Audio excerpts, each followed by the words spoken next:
in a field near Hailsham for 4 days and 3 nights only. Welcome to the Strange Games Festival. You are listening to SGFR, the podcast radio station for the festival. Now broadcasting our shameless promotion, featuring a nearly useless tour of the Strange Games Library.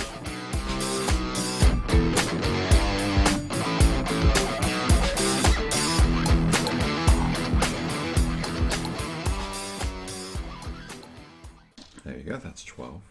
Now, the important thing is this is more or less all the money you'll get the whole game, so don't go spending it all thinking that you'll get replenished. So, it's a very straightforward area control sort of game. Mm-hmm. We're going to take a series of turns moving our people to try and dominate that space. Yeah. In the obvious way of having more pieces in a region. So if you had only one in this space, then I dominate this region. If you had... At this point, I dominate 2 regions. Yeah. You dominate 1 region. Okay. I dominate the whole island because I own more regions than you.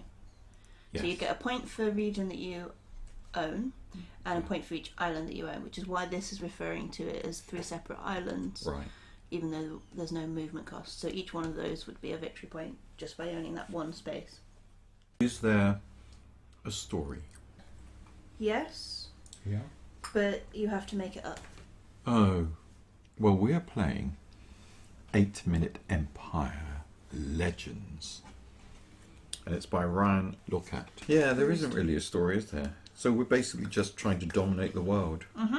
Because there are leader cards like the Fairy Queen, the Bandit King, the Red Sorceress. It implies there's a story. I can't actually remember how the game ends. Oh, yes. Let's have a look. The game ends when each player owns a certain number of cards, depending on the number of players. In this case, it's 11 cards each. For 4 players, it's 8 Okay. cards each.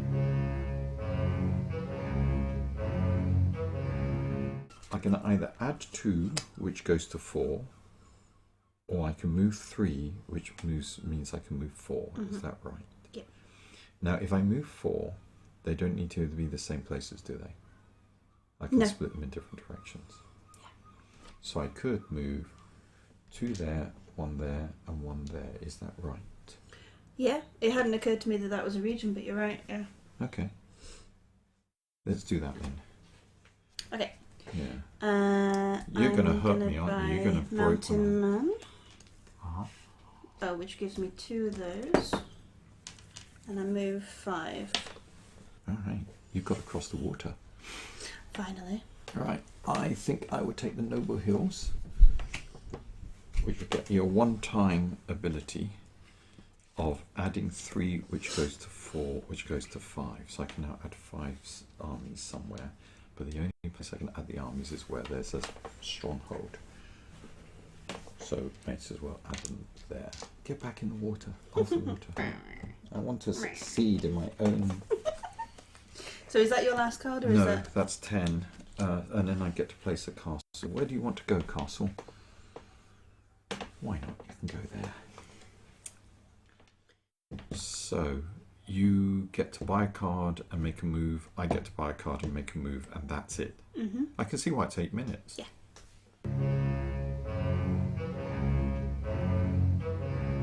It doesn't feel like something you can... It's not something to chat over the top of. You're always just going... Grr.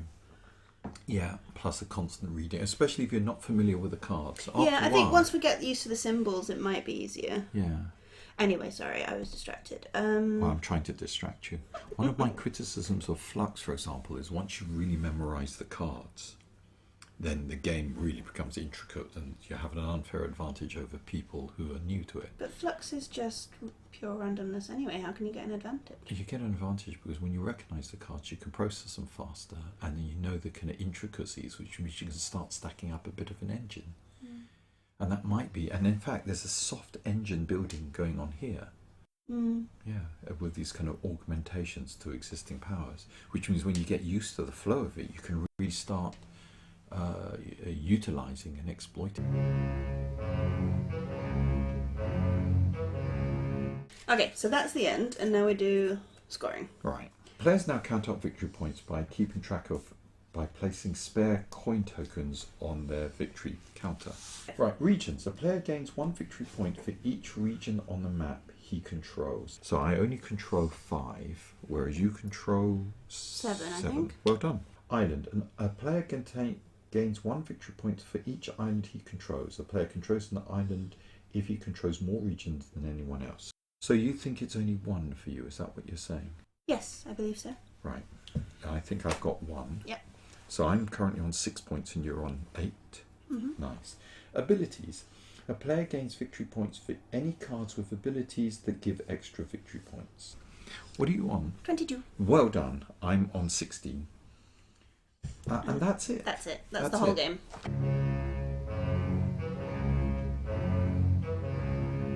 What are your thoughts? I think I like it when I'm in the mood for it, but I'm not often in the mood for area control. As area controls go, I think it's quite a gentle, nice way of doing it. Adding the actions onto the card mechanic is quite good. I'm not sure, you didn't seem to be vibing with it. That's only because I think we played such a fun, silly game before. Yeah. And I'm trying to eradicate that from my mind. And I like the soft engine building part of it. Yeah. I like the kind of... but I get frustrated by the bit that when you run out of money. So you're having to judge that carefully. I did not like, but I appreciated points where you were able to just bully me. I get the speed of it. Yeah, It just it's a has a very serious feel. rinse and repeatable game. Yeah. And you can move these islands around, obviously, to mix things up slightly. And there's these extra tokens that we haven't really explored. I don't know if you want to have a quick look to see what's on there. There's some variants, aren't there? You can also have Citadel tokens. And the Citadel basically gives you... If you control a region with a Citadel, you get an extra point. Okay. And then there's encounter tokens. The player chosen to set up the board may use any of the encounter tokens. Place each token on the board face up in a region that does not already have a token. Each encounter has various effects. So there's a Dragon.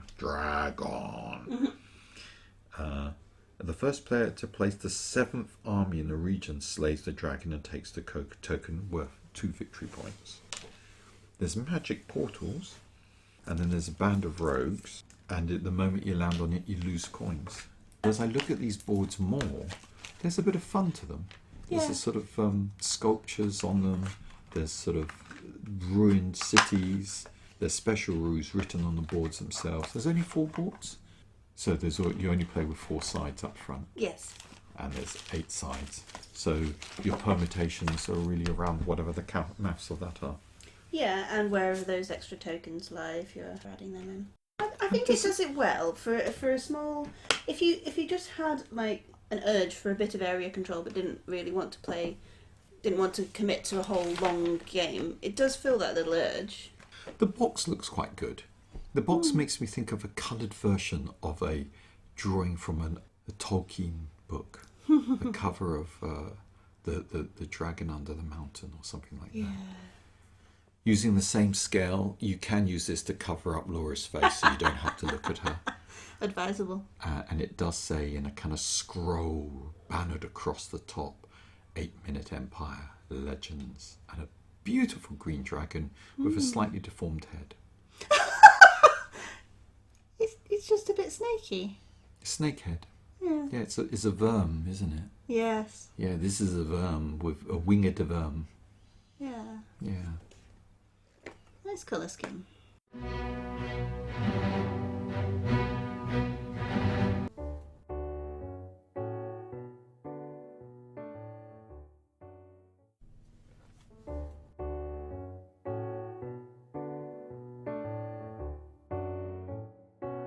You've been listening to SGFR, the podcast radio channel for the Strange Games Festival.